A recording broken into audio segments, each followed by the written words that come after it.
Lesson 20. Review. Lessons 10 to 18. Hello. Today we will review everything we've learnt from lessons 10 to 18. So let's begin with a review of expressions of quantity. Here are some sentences for you. Each aisle is dirty. It seems like we went to every grocery store in the city. There were several kinds of cereal on sale. Ted's grocery store had many shoppers. Each and every and several and many are expressions of quantity. Now, each, every, several, and many usually come before a countable noun. A countable noun. Okay, we have some expressions of quantity that we usually put before a non-countable noun. They are a little and much and a great deal of. A great deal of plus non-count noun.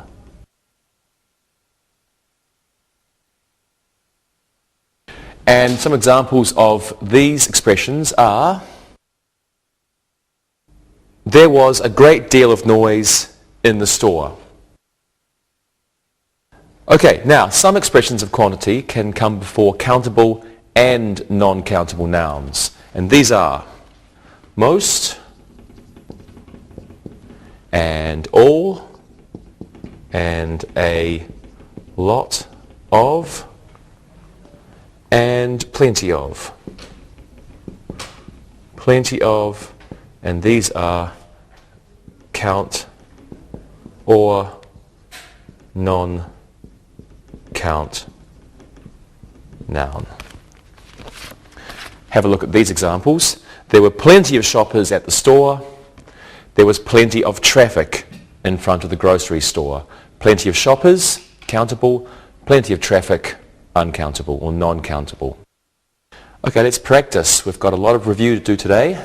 Let's start with expressions of quantity. Lewis, do you enjoy the grocery store? If there are lots of beautiful women. Same old Lewis. Rosa, how about you? We never have much rice or sugar at home, so I always have to go. I guess I must like it. Okay, good. And Monica? Each time I go to the grocery store, there are lots of people, and I don't like going very much. Okay, very good. Thank you very much, everyone. Let's do a little look and listen. Look and listen. It costs $1 for an apple. Every deli smells the same. We should go to a couple of grocery stores. A number of shoppers were angry at the prices. Read and repeat.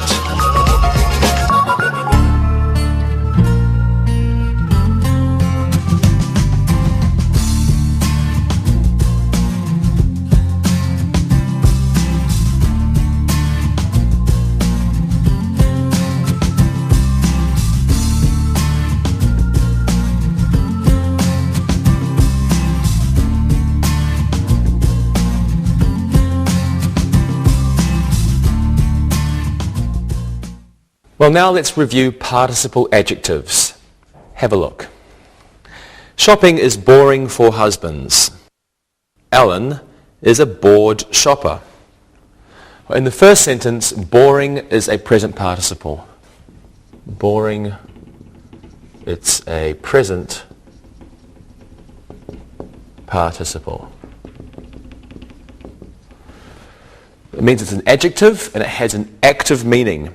The noun it modifies performs an action. Let's have a look there. So we have shopping is boring for husbands. Shopping is the noun. Boring is our adjective. Shopping is boring for husbands. Boring modifies shopping and it's the active meaning. So shopping bores. Okay. In the second sentence, bored is the past participle. Bored, it's the past participle. This means it's an adjective with a passive meaning. Boring, present participle with an active meaning. Bored, past participle with a passive meaning. So in our first sentence we said Alan is a bored shopper. It's a passive meaning. It means that Alan feels bored. Alan is a bored shopper, or if we change this a little bit, we could say Alan is bored by shopping. Alan is bored by shopping. So generally, ed, past participle adjectives, have a passive meaning. Okay, let's practice. Monica, who do you usually go to the grocery store with? I usually go with my brother. He's always puzzled. He doesn't understand why I don't like it, and he always looks at the girls. That's like Lewis. Yeah. Okay, Lewis? I usually don't go. I send my sister. She finds it exciting. Very good. And Rosa? I go with friends. We like to watch the other shoppers. They are amusing. Great. Thank you. Okay, let's have an amusing look and listen. Look and listen. Finding a good bargain is very satisfying for Jean. I saw my mother through the crowded aisle.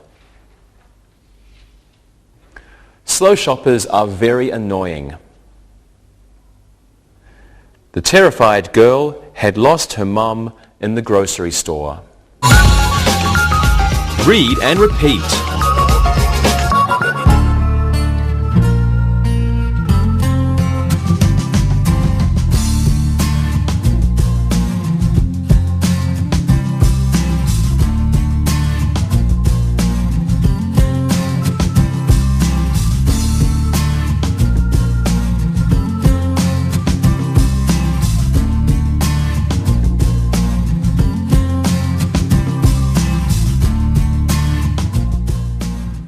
Okay, well now let's review different adjective endings called suffixes. An adjective can end with O-U-S, pronounced is. For example, it is dangerous to shop with a lot of children. An adjective can end with A-L, pronounced ul. The shoppers were playing musical chairs with their shopping carts. An adjective can end with I-V-E, pronounced iv. Tess is an attractive shopper when she dresses well. An adjective can end with A-B-L-E, which is pronounced ibble. For example, Liz never feels comfortable in that grocery store. And an adjective can end with F-U-L, which is pronounced full. Some of the stock boys aren't careful when they stock fruit in the produce section. There's one more. An adjective can end with L-E-S-S, which is pronounced less. I hate thoughtless grocery store managers. Now this one usually means without. So thoughtless is without thought or not thinking. Let's practice. I'm getting tired of grocery stores. What do you think of them? I hate the thankless managers. They are rude. If we don't shop at the stores, they will close. You're right. And what do you think, Rosa? I don't like the awful music that they play. It's not enjoyable. I agree. And Monica? I don't like going to the same store all the time. It's monotonous. Good word. Good word. Monotonous. Okay. Thank you very much, everyone. And now it's time for another wonderful look and listen. Look and listen. Unfortunately, food shopping is vital. The food in this store is hardly affordable. The massive grocery store had hundreds of shoppers. The thoughtful shopper let the elderly woman go in front of her in the long line. Read and repeat.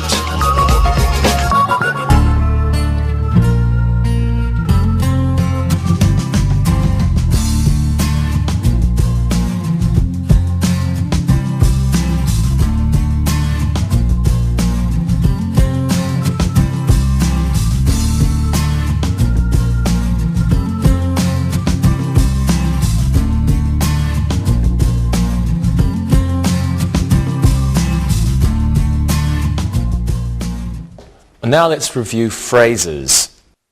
A phrase is a group of words that does not contain a subject and a verb. So it's not a clause. It's a phrase and it doesn't contain subject and verb. Subject and verb.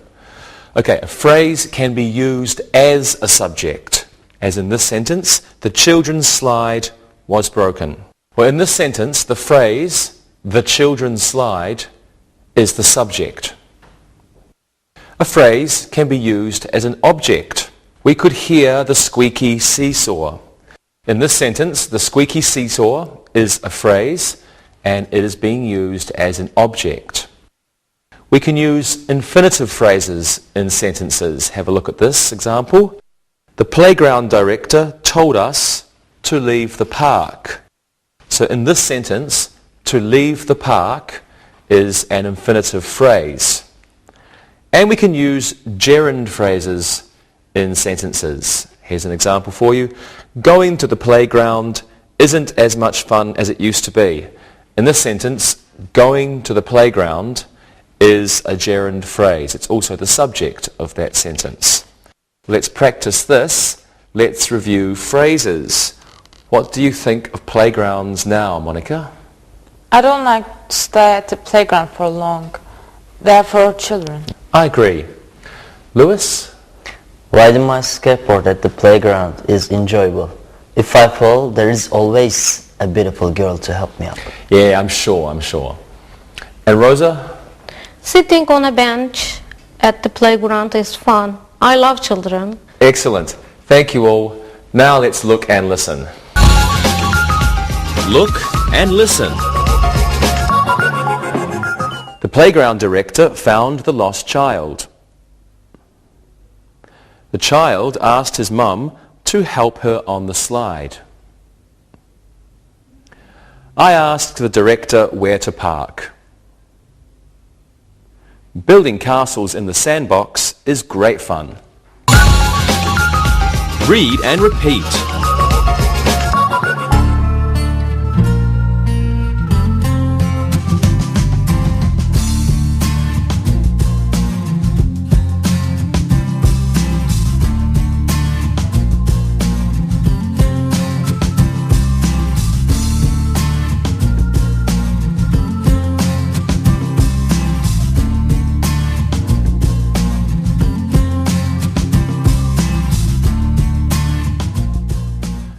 Well, now let's review noun clauses.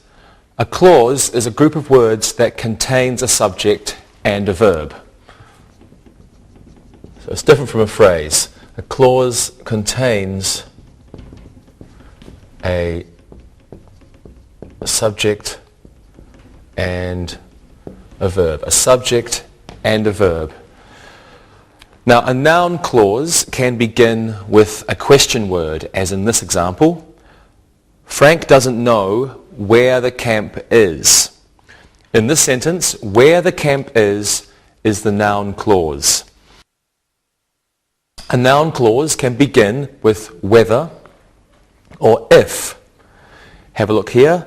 Betty doesn't know whether Greg has the oars. In this sentence, whether Greg has the oars is the noun clause. Another example for you. The camp director wonders if the camp needs a new raft. In this sentence, if the camp needs a new raft is the noun clause. A noun clause can begin with that, as in this example, I think that this tent is too old. In this sentence, that this tent is too old is a noun clause.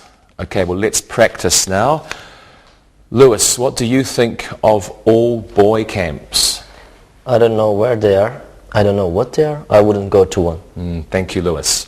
Monica, what do you think of all girl camps? I don't know whether I would go to one. It might be boring. Maybe you would be right. And Rosa, what do you think of co-ed, i.e. boy and girl camps? It's obvious that they are the best camps. Guys can be interesting at times. Yeah, we can, can't we? Okay, thank you everyone. Now I think that you should look and listen. Look and listen. The children know that camping is fantastic. Pat doesn't know if he will attend camp this summer. What the camp director said was disturbing. Please tell me what happened to the children at the archery range. Read and repeat.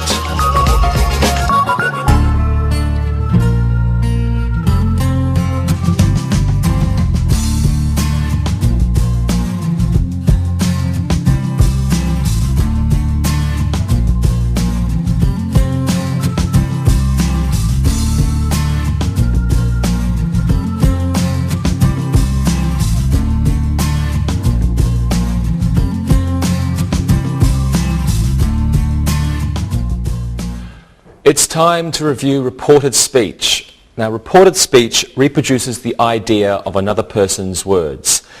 They give us the ideas, but not the exact words. In reported speech, there are changes in verb tense. Please have a look at these sentences. Quotation, the doctor is in. Reported speech, the nurse said the doctor was in. Now, when the verb in the main clause is in the past tense, the verb in the noun clause is in the past tense. So the reported speech was, the nurse said the doctor was in. We have the main clause here. The nurse said. The verb is in the past tense. So in the noun clause, this verb must be in the past tense. Past tense verb, past tense verb.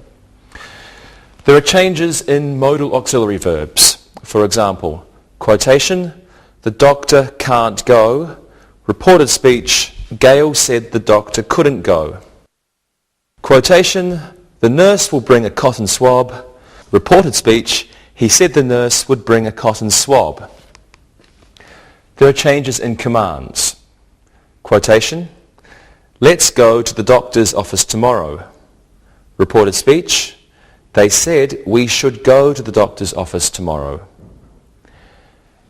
There are changes in pronouns and adverbs. The quotation is, the doctor said, I need your help. Reported speech, the doctor said that he needed my help. Quotation, the nurse said, I need them now. Reported speech, the nurse said she needed them then. Some verbs do not change. Quotation, Molly says the doctor isn't in. Reported speech, Molly says the doctor isn't in. This is usually when the verb in the main clause is in the present tense. Molly says, so the verb in the noun clause is also in the present tense. And some modals do not change. Quotation, Dr. Jones said, you should bring me a tongue depressor. Reported speech, Dr. Jones said that I should bring him a tongue depressor. Well, let's practice this now. What do you think of male doctors, Rosa? My mother said I shouldn't trust them. I feel more comfortable with the female doctors. Okay, but that's what makes you feel comfortable. That's fine. Monica. My father remarked that all doctors are bad. Really? All of them? I'm not sure about that. Okay, but Lewis, what do you think about female doctors? My dad said I could visit one if I liked, and of course, I liked. You will always be the same, Lewis. Okay, thank you very much, everyone. And now I think that you should look and listen. Look and listen. The patient said the nurse had been rude. Nancy stated that she might visit Dr. Moore next week. The nurse told me firmly that I must be on time. Nurse Adams said she needed 2 crutches. Read and repeat.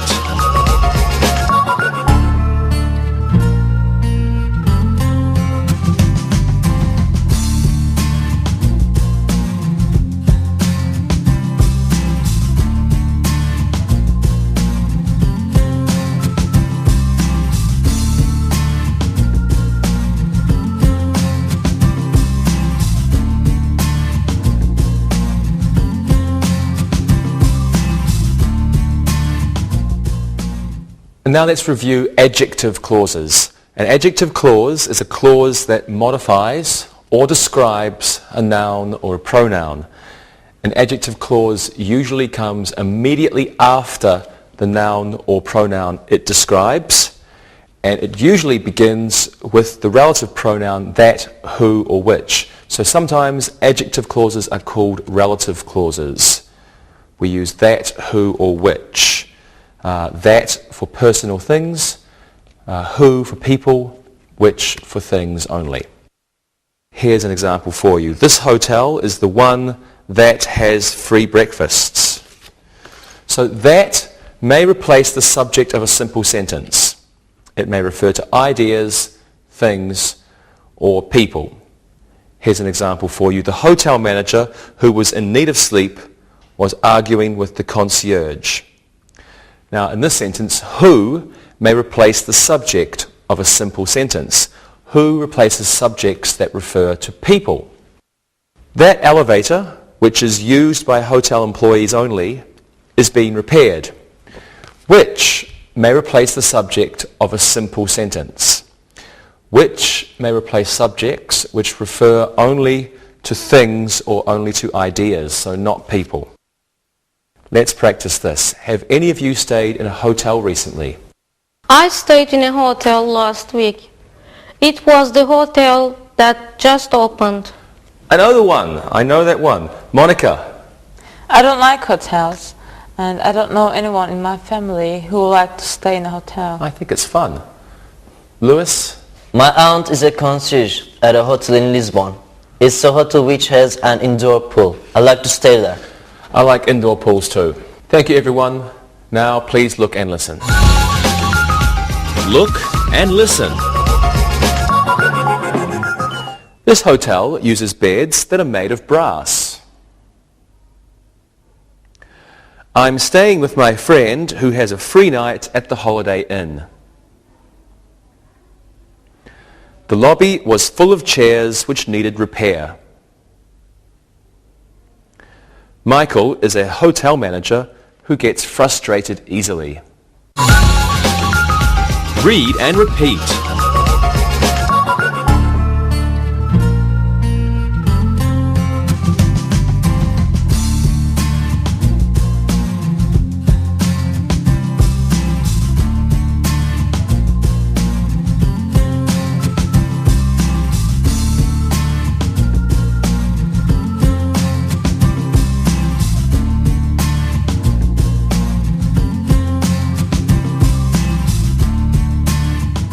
And now let's look at adverb clauses. An adverb clause is a dependent clause. Remember, clause has a subject and a verb. An adverb clause, it's dependent. It's a dependent clause. A dependent clause needs a main clause. It cannot be just on its own. It needs to have a main clause. Now, the adverb clause modifies a verb and they begin with certain words. There are adverb clauses of time. And adverb clauses of time begin with words such as after, or when, or before. Here are some examples for you. After the elf left, the fairies went to work. When the giant appeared, the helpless children ran for their lives. The drawbridge had already been lowered when the dwarves arrived. There are also adverb clauses of purpose, of time, and adverb clauses of purpose. These begin with so that. They tell us why something happened. Here's an example for you. Robin Hood robbed the rich traveller so that he could buy a ring for Maid Marian. There are adverb clauses of cause. And these clauses often begin with because. In fact, they do begin with because and since. Here are two examples for you. The soldiers couldn't enter the castle because the moat was full. And since it was raining, the fairies had to wait to fly out of the forest. There are adverb clauses of condition.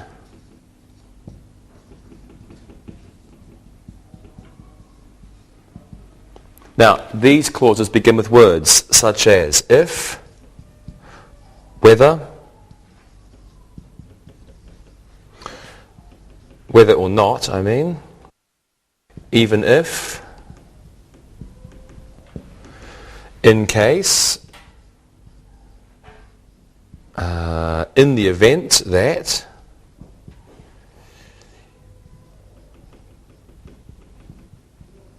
a few more still, in the event that, unless, and only if. So quite a few for the adverb clauses of condition. Here are some examples using these words. The elves will die if they don't find food soon. The prince will marry the village girl, whether or not the king likes it. Paul Bunyan can bring a tree down even if he doesn't have his axe. The queen will wear her crown in case the visiting king comes. In the event that there is a battle, the drawbridge must be raised. The giant won't leave the forest unless he is hungry, and the dwarves will be happy only if they finish their work. Okay, we have a few more yet to go. There are adverb clauses of contrast. I put this down here. Of contrast. Okay, these begin with words such as even though,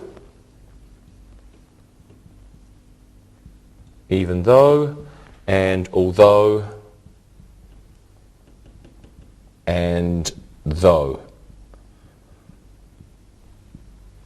Okay, here are some examples for you now. Even though the prince was disappointed, he still went to his brother's wedding. Although it was snowing, the dwarves were still able to make 20 gold rings. Though the king was angry, the queen went alone to the meadow to pick flowers. And in these clauses, these words all have the same meaning. And finally, we have adverb clauses of direct contrast. Of direct contrast. Okay, and in these clauses, we use the words while or whereas.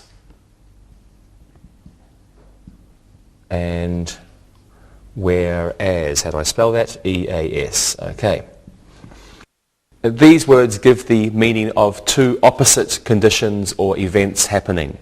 Here's an example. While the giant's wife was content, the giant was grumpy. And The castle towers were empty, whereas the courtyard was full. Let's practice. Lewis, would you like to be in a fairy tale? Sure, I'd like to be a prince so that I could marry a beautiful princess. Great, okay. Monica? I would be in one only if I could be a fairy. They're so cute. Yes, they are. And Rosa? Even though it sounds like fun, I don't think so. There are too many dangerous people. That's true. Thank you all. And now, because you want to improve your English, you will look and listen. Look and listen.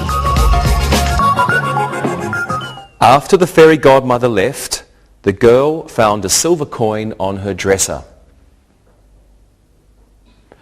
Because it was so windy, the fairies had to fly close to the mountain.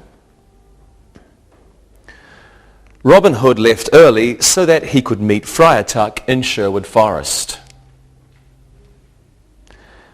When the giant woke up, someone had stolen his sheep.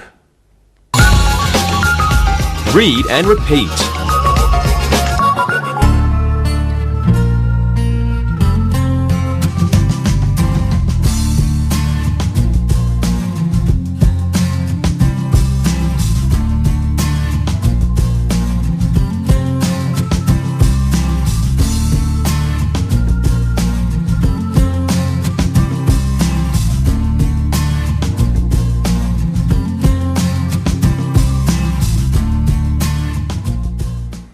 Let's finish our review with a look at phrasal verbs. A phrasal verb is a verb which is followed by a preposition, and there are several kinds of phrasal verb. So we have a phrasal verb. It is a verb plus a preposition.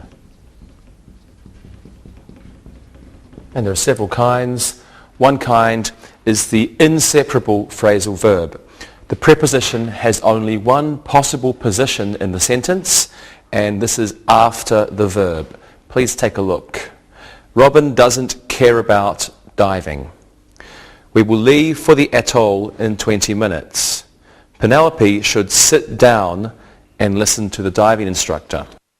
Okay, in each of those sentences, the preposition comes immediately after the verb, and in those phrasal verbs, it must always come immediately after the verb. Some phrasal verbs can have a noun or a pronoun between the verb and the preposition. Here are two examples of these types. Can you ask someone for information about diving in the Red Sea? Janet needed to help Anne with her tank. There are also separable phrasal verbs. With these types of verbs, a noun object may come after the verb and preposition or in between them. Some examples. Royce called up the diving instructor, or Royce called the diving instructor up.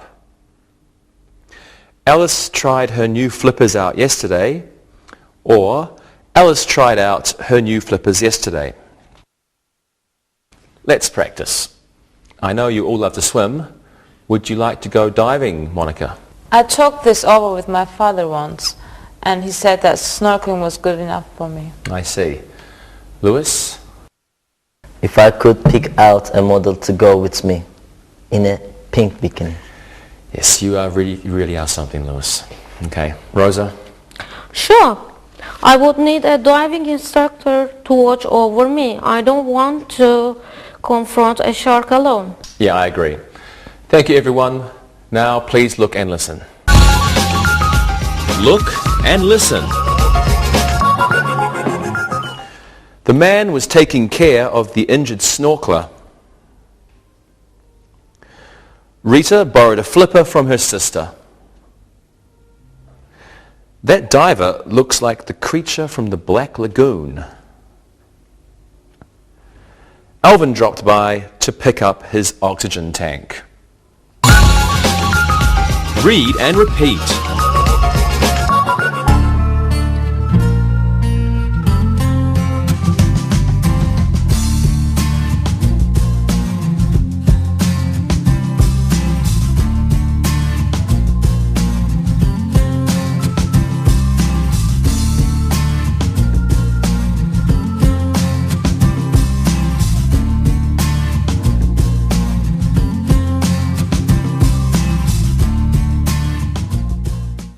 Okay, now let's do some exercises. Let's do some exercises using quantitatives. Can you please fill in the blanks with the correct expression of quantity? Lewis, go first. The grocery store was practically empty. There weren't of shoppers there. The grocery store was practically empty. There weren't a lot of shoppers there. Excellent. The grocery store was practically empty. There weren't a lot of shoppers there. Monica, this one is for you. Something shopper had a book of coupons. Every shopper had a book of coupons. Thank you. Every shopper had a book of coupons. And Rosa, do the last one. Something of the cashiers were ill today. Both of the cashiers were ill today. Good. Both of the cashiers were ill today. Thank you very much. Well, now let's do another exercise. Please put the appropriate participle into the blank. Rosa, you go first. The husband was very at the grocery store. The husband was very bored at the grocery store. Great. The husband was very bored at the grocery store. Lewis, you do this one. Shopping with children can be very... Shopping with children can be very annoying. Super. Shopping with children can be very annoying. The last one's for you, Monica. The grocery store manager was with the lazy stock boys. The grocery store manager was frustrated with the lazy stock boys. Wonderful. The grocery store manager was frustrated with the lazy stock boys. Thank you all. It's time for another exercise. This one's going to be an exercise containing phrases, but they all have mistakes. So let's correct the mistakes. Lewis, you can go first. Go on the slides is difficult for fat people. Going on the slides is difficult for fat people. Good. Going on the slides is difficult for fat people. Monica, do this one. The mothers wanted leave the park, but their children weren't ready.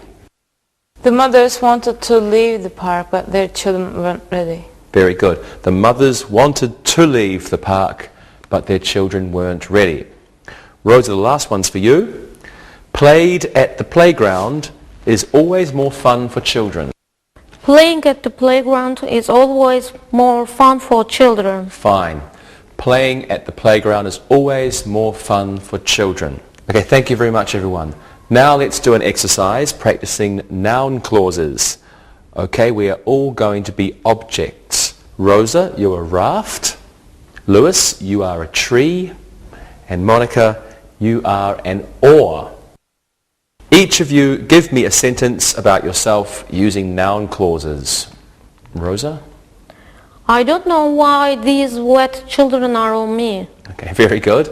Lewis? I can't hear what the birds are saying to me. Okay, and Monica? What the boat said to me was horrible. Okay, you're all very funny. Thank you. Now let's do an exercise using reported speech. This should be fun. Lewis, you're a doctor. Monica, you're a patient. Rosa, you're a nurse. And you are all angry. Okay? Give us a sentence using reported speech. Lewis? Rosa, you are an idiot. You said this patient was feeling better.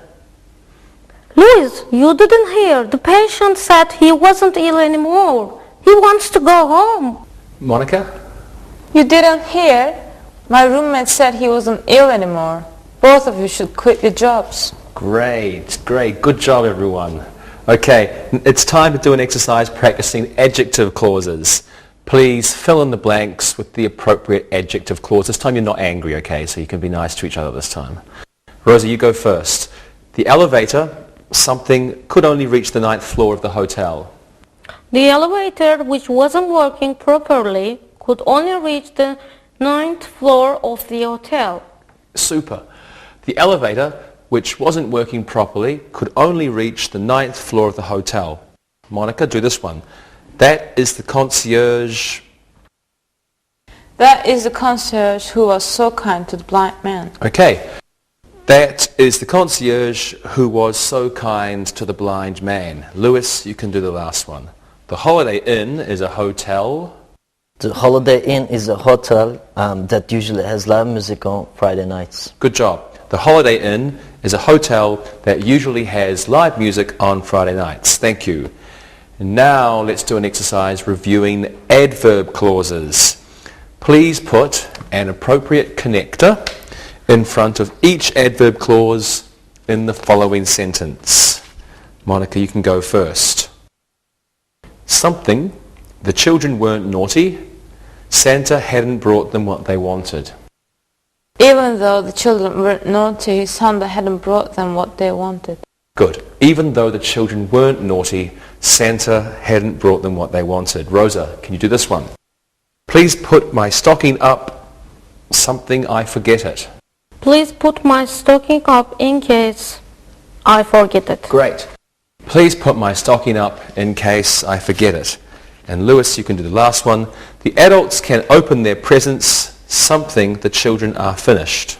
The adults can open their presents after the children are finished. Excellent. The adults can open their presents after the children are finished. Wonderful. Thank you very much, everyone. Now it's time for our very, very, very last exercise. This is the last one ever. Please put an appropriate preposition after each verb to form a phrasal verb. Monica, can you go first? We should leave something the atoll soon. We should leave for the atoll soon. Good. We should leave for the atoll soon. Lewis, do this one. Did you pick a new mask? Did you pick a new mask out? Very good. Did you pick a new mask out? And Rosa, the very last one is yours. I hope you will come something to visit me. I hope you will come back to visit me. Of course I will. You are the very best.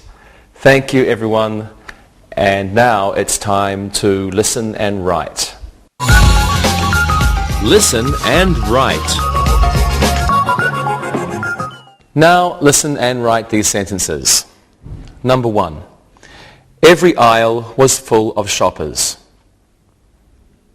Number 2. They had some interesting sales at the new grocery store. Number 3. I don't understand why the campers aren't here yet. Number 4. The little girl felt uncomfortable pushing the shopping cart. Number 5. The busboy who had been at the front door was fired yesterday. Number 6. The nurse said that the patient had to wait. Number 7. After the giant finished eating, the elves came out of the cave. Number 8. If the genie doesn't grant Mary a wish, she will certainly cry. Number 9. Dwarves are short, while giants are very tall. Number 10. The diver looked at the jellyfish cautiously. Now check your work. Number 1. Every aisle was full of shoppers. Number 2. They had some interesting sales at the new grocery store. Number 3. I don't understand why the campers aren't here yet. Number 4. The little girl felt uncomfortable pushing the shopping cart. Number 5. The busboy who had been at the front door was fired yesterday. Number 6. The nurse said that the patient had to wait. Number 7. After the giant finished eating, the elves came out of the cave. Number 8. If the genie doesn't grant Mary a wish, she will certainly cry. Number 9. Dwarves are short, while giants are very tall. Number 10. The diver looked at the jellyfish cautiously. Read the following story and answer the questions. Read and answer. Frank has two businesses, a flower shop and a pet store. When he is bored with them, he likes to write short stories. He says that it helps him to deal with stress. It is also a useful hobby. He sometimes makes a lot of money from his stories. Frank is presently writing a story about a witch and her boyfriend. She and the boyfriend, who is really a vampire, have lots of fun. Because they are both evil, they play terrible tricks on people and animals. When they are finished, the witch takes off her broom and the vampire goes back to his castle. He usually sleeps in a coffin in the tower. They only meet about twice a week. As a result, the creatures that live in the forest are safe and secure most of the time. Now listen and answer the questions. Number 1, how many businesses does Frank own? Number 2, what does he do in his free time? Number 3, why does he write? Number 4, why is his hobby useful? Number 5, what is Frank's new story about? Number 6, why do they play terrible tricks? Number 7, what does the witch ride? Number 8, where does the vampire usually sleep? Number 9, how often do the witch and her boyfriend meet? Number 10, do the creatures in the forest feel safe and secure most of the time? Now check your answers. Number 1, how many businesses does Frank own? He owns 2 businesses. Number 2, what does he do in his free time? He writes short stories. Number 3, why does he write? It helps with his stress. Number 4, why is his hobby useful? He makes money writing his stories. Number 5, what is Frank's new story about? It's about a witch and her boyfriend. Number 6, why do they play terrible tricks? They play terrible tricks because they are both evil. Number 7, what does the witch ride? The witch rides a broom.